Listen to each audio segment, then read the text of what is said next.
Hello mga kabokals. Yan, nandito na naman tayo kay Hope.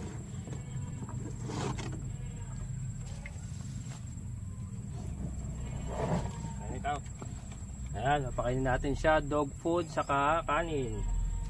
Bumili ako ng mga kabokals, pampurga. Ito hinahalo lang doon sa pagkain to, tabletas. Pampurga to mga kabokals, purgay natin siya. Ayan. Ay. Saling palaman na natin. Tapos ilagay ang pampurga. Tum ka na.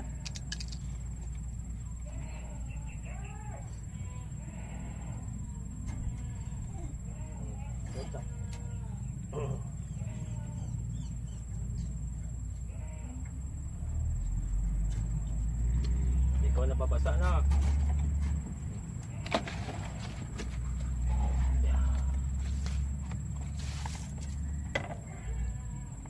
Ayan.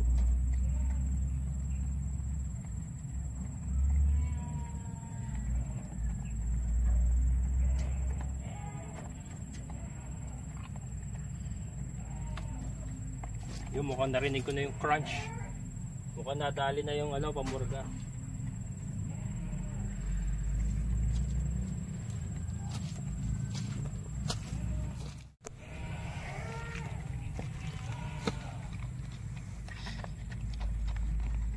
Yan. O diba, naka dog food na siya ngayon mga kabokal. Social na si Hope. Dati walang kain. Walang kain maghapon. Ngayon naka dog food pa, o diba? Sangka pa. Yan naman po kasi ang diet ng ating mga aso. Dog food saka kanin. Para hindi na ako namumroblema sa ulam nila mga kabokal. Mahirap kasi yung sasama pa natin sila sa ulam natin. Pag wala akong ulam, wala sila ulam. Saka mas healthy, para mas healthy. Nakita niyo yung katawan ni Beauty mga kabokals. Ang kapal. Ubus na. O yun, nakain niya yung pampurga mga kabokals. Ang galing. Ayan. O sige, mamaya inom ka uli. Palitan natin tubig mo. So yan mga kabokals, ano ba? Ay si Hope tuloy. Si Milky, yan ililipat natin ng sugaan at saka sasakate. Yan, pero si Milky muna. Ayun na yung nanay niya, nilipat ni Kuya Greg, ayun na. So si Milky nga kasi natalian na natin, kinuha na natin. So yan. Lilipat natin si Milky ng pwesto.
Sumusunod na. Kahit paano sumusunod na siya. Yan, malago dito, damo.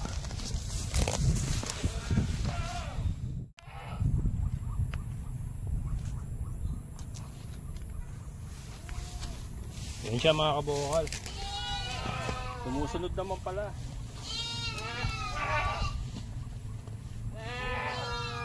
Tapos kumain, no?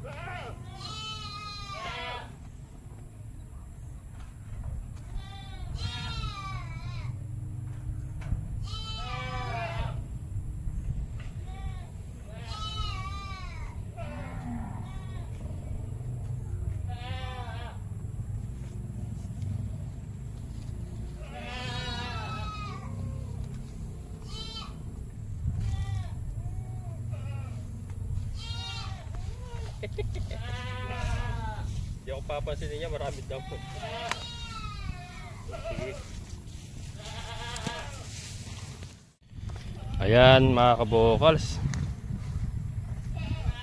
nailipat na natin. Sumusunod na siya pagka hinihila, sumusunod na siya. Hindi na siya nung katulad nung una na nagpupumiglas. Ngayon ano na, sumusunod na siya basta hilahin siya. Ayan, nakalimutan kong bumili ng saging. Saging daw dito mabilis ang pampaamo eh. Pagka natikman daw niya yung saging, hahanap-hanapin niya. So yun, kaya lang hindi ako nakabili saging. Pero malago naman yung kanyang pinaglipatan natin. Ayun ando siya kanina sa kabila. Yun sa kabila doon, yung wire na puti na yan sa kabila doon. Ngayon dito naman siya, dito pa rin sa likod natin. Nandito na siya sa likod ng ating kambingan. Ganyan lang ang gagawin natin yung mga kabukal siguro. Paikot-ikot lang siya.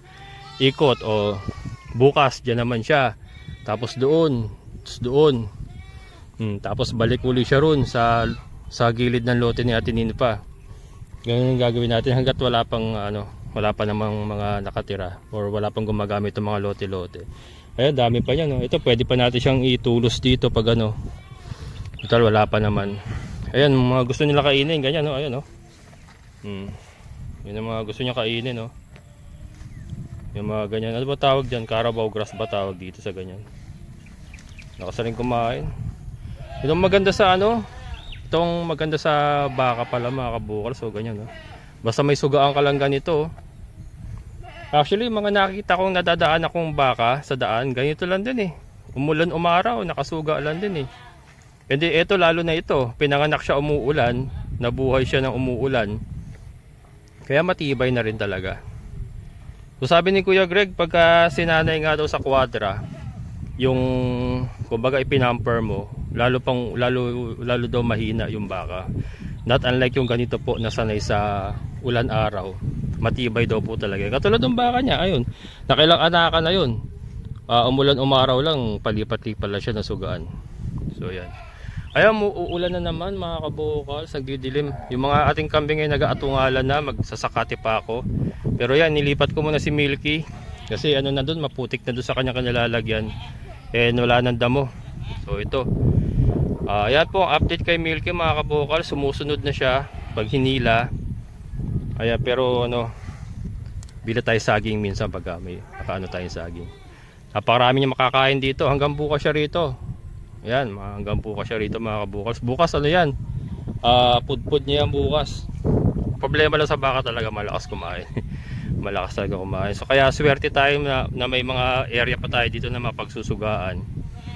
At sa ngayon wala pang problema. Pero syempre darating ang panahon, mapupuno ito and mawawalan tayo ng mapagsusugaan.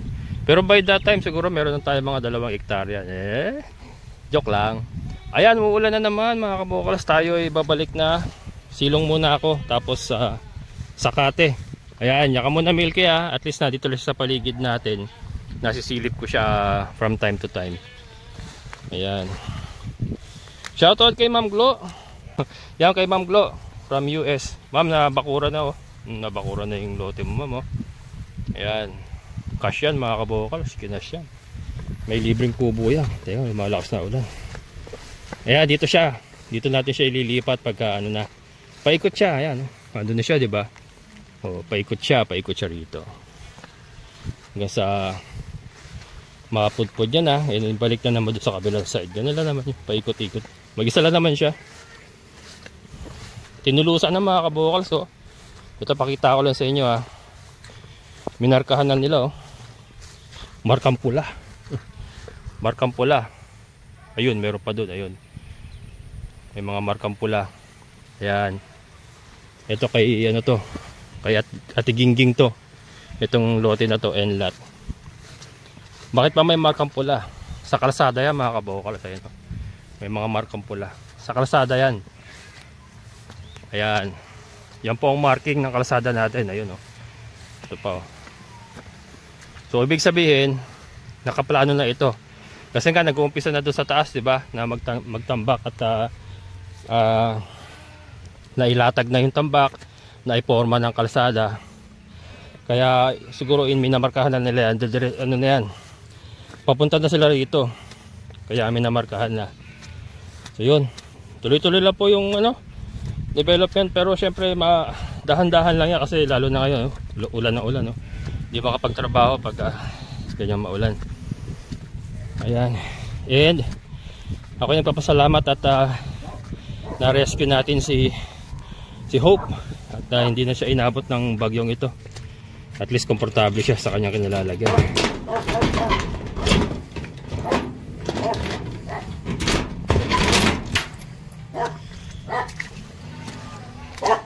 Yan, ating mga doggy-doggy. Yung bad girl. Bad girl. Bad girl. Ayan, kambing naman. Ayan mga kabokals, nakapagsakatin tayo. At napakadilim. Napakadilim mga kabokals ng kapaligiran.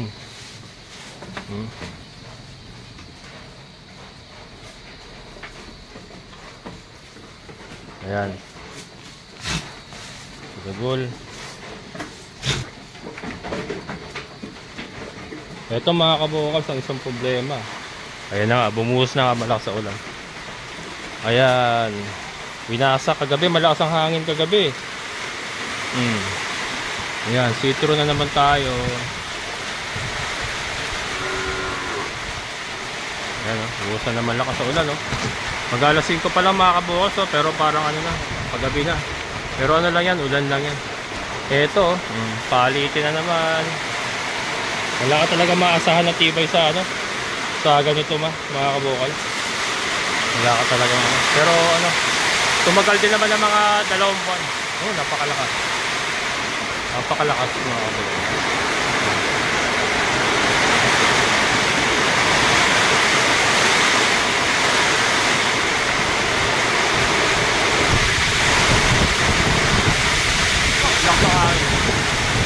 Napakalakas. Ayan.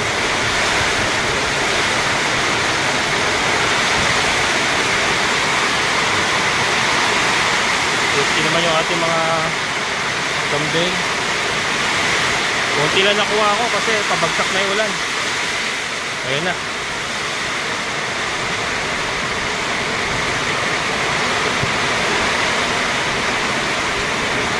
Ayan na mga kabukals.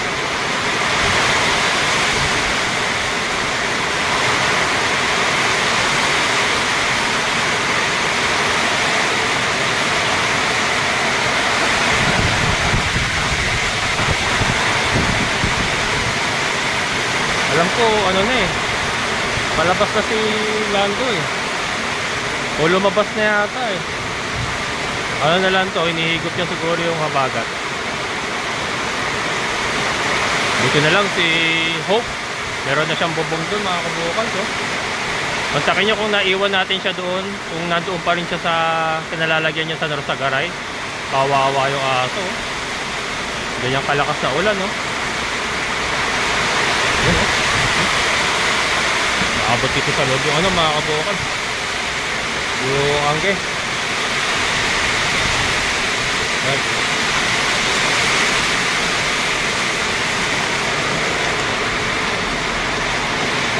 Ito na kaya si Milky eh. Yung si Milky mga kabukals, kaya na maganda sa baka mga kabukals. Bali wala yung mga malakas na ulan na yan, ganyan. Bali wala sa kanila.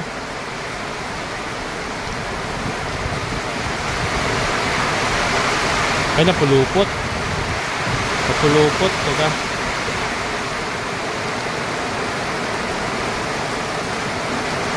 Kaya niya kaya ano?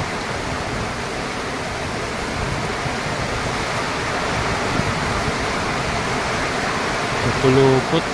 Kailangan pala ano yun, matabasan yung mga yun. Mamaya, pahintuin ko lang konti yung ulan. Tatabasan natin yun. Pero ayan oh. Lahat naman ng baka nakakita ko mga kabukals eh. Kahit kayo, siguro kung nakakadaan kayo sa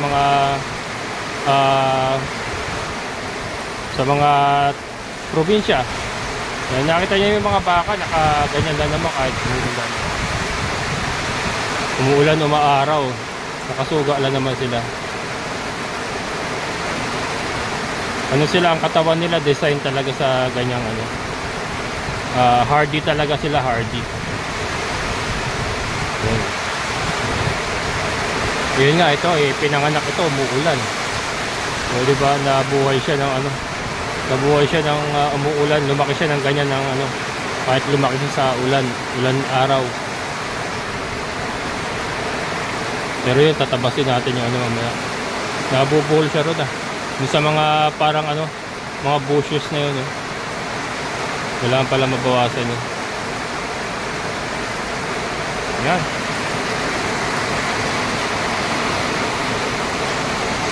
Nagsigil na naman to.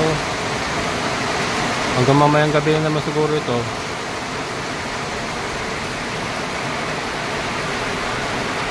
Yun yung nanay niya. Yan.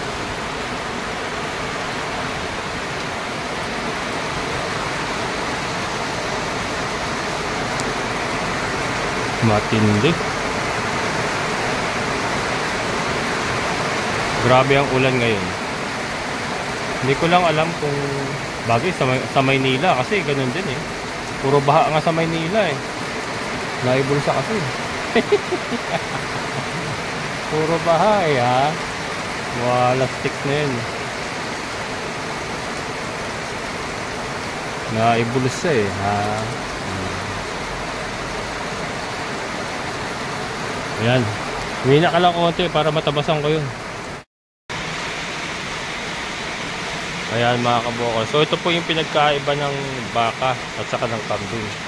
Ang kambing hindi mo maibababad sa tubig sa ulan na ganyan yan. Sigurado patay. Yan po ang number 1 kahinaan ng kambing. Yung lagi silang mababasa, malalamigan, mabababad sa basa. Yan ang kanilang kahinaan. Sigurado yan magkakasakit mga kabukal. Kahit native pa siguro yung ganitong continuous na ulan. Kasi yung kay Tata Pabiling din namamatayan din pala siya So, 'di ba? Talagang kahinaan po talaga ng kambing yung ulan. Unlike sa baka nga, yung nakita niyo yung mga baka naman, kahit saan naman kayo pumunta na may mga baka, nakita niyo naman na nandoon lang, nakasuga lang sa palayan, na walang tanim, sa mga bakanting lote. Nakasuga lang. Karamihan ng baka nakakita natin. Yung talagang yung endurance nila sa climate, sa klima, o yung exposure sa weather na maulan, mainit, ay matibay sila mga kabukal. Baka. Importante lang talaga meron silang lagi nakakain para meron silang energy. Ayun. Pinaluan ko na nga ng ipil-ipil ito. Wala na akong makakuha damo. Lalayo di sa may kabila. Kaya lang kasi maulan nga. Kaya hindi ako nakalayo. Yan. So importante talaga sa pagkakambing yung goat house. Yung katulad nito. Meron tayong goat house. Kaya lang nasira yung ating tabing. Pero palitan yan. Papalitan ko. Kapiraso lang naman yan Ito pwede pa to So dito pinutol ko na nga. Ayan. Diyan tayo mag-i-start ulit ng panabing. Ayan. Yan, puntahan natin si Milky mga kabukals. Tanggalin natin yung pulupot.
Ano to mga kabukals, yung may mga ano, parang maliliit na puno. Yun eh, dun siya sumasabit eh. Ayun yung kailangan natin paputol.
Yan, talaga ito okay na yan. Yan. Yan mga kabukals.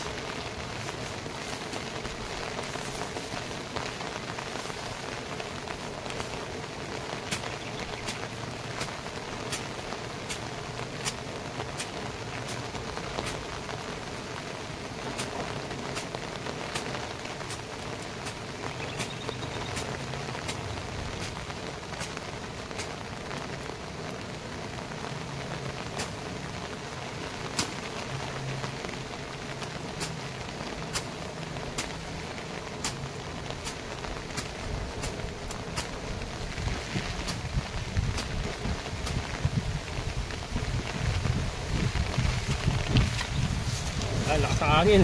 Tinatanga yung ating payong ng ating cellphone ha. Yan. Kapagod din.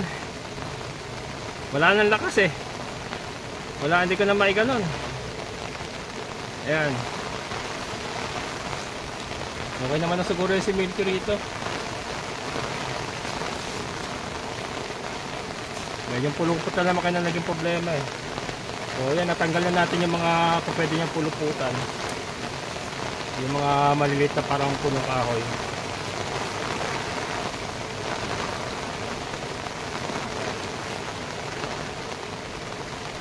So yan mga kabukals, isang maulan na araw.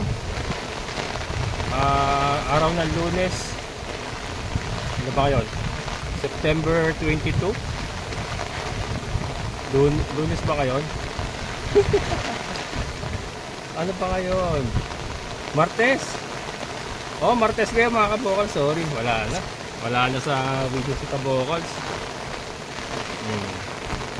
Maulan. Parang mas maulan ngayon dito sa Bulacan kaysa nung tumama yung bagyong Lando. Kaya lang sa ibang parte ng Pilipinas, yun nga, sa Cagayan, malakas ang ulan at ang hangin. So swerte pa rin tayo dito sa Bulacan at hindi ganun kalakas ang hangin. Kaya lang ngayon bumabanat ang malakas na ulan mga kabukals. Yan, and then yun, ating baka nanginginain naman siya mga kabukals. Oh. Yan ang maganda sa baka oh. Walang selan kasi kahit umulan, ayan lang siya, isuga mo lang siya, kumakain pa rin siya. Saka wala siyang selan na hindi katulad ng kambing, makakain na may bulate, makakain ng hindi magandang damo. natitegi bells. Nagtatay, nakakasakit. Etong baka, yan lang siya, kahit maulan, kain lang siya ng kain. Kahit yung ano, yan, basang-basa yung damo, kain lang siya ng kain. Pero babantayan din natin yung pagtatay mga kabukas kasi nagtatay din ng baka. Yan. So, hindi naman natin siya iniba sa environment na kinalakihan niya. Gawa nung sabi ko nga, ipinanganak siya na sa labas lang, na nakasuga lang, umulan umaraw. So sanay naman po siya sa environment na ganyan. So, and then nakikita ko naman yung ibang magbabaka, yung mga baka nila, ganyan lang din, nakasuga lang din. So, siguro ganyan na lang din muna ang gagawin natin. Para ano, kasi napapansin ko nga, katulad ng baka ni Kuya Greg, ang taba-taba naman, ang ganda ng katawan. Ganyan lang, suga lang, palipat-lipat lang siya. So, ganun na lang din ang gagawin nating sistema sa ngayon. Para hindi rin mahirap. At saka, ano, yung resistensya niya ay nandoon pa rin, hindi mababago.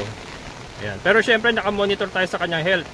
So sa konting pagbabago ng kanyang kalusugan, kailangan ma-address kagad natin yun. Katulad ng pagtatae, panghihina, ayan, kailangan nakamonitor. Araw-araw po ang ating paglipat-lipat sa kanya at ang pagtingin-tingin sa kanya. Ayan, si Milky mga kabokals. Parang ano mas nagagaangan ako sa baka mga kabokals. Alagaan. Mas magaang sila alagaan. Sige, basta may may sugaan na ganito. Kasi mahirap yung wala kang sugaan. Kung ipagsasakati mo yan, nako, napakalakas kumain yan. Maraming damo kakailanganin. Ayan, so yan lang po muna yung mababahagi ko sa inyo for today. Ayun nga, si Hope. Maganda ng kanyang kalagayan at napurga na natin siya. Hindi na siya nababasa, hindi na siya nagugutuman. And yan, si Milky, nasa atin na rin. At yun, patuloy lang po tayo dito sa ating alagaan. Kahit maulan, tuloy-tuloy lang po tayo sa pagtatrabaho. Yan, stay safe po doon sa mga sinasalata pa rin ng bagyo hanggang ngayon. Yan, ingat po tayong lahat. So yan, maraming salamat mga kabokals. Amazing na buhay. Bye-bye!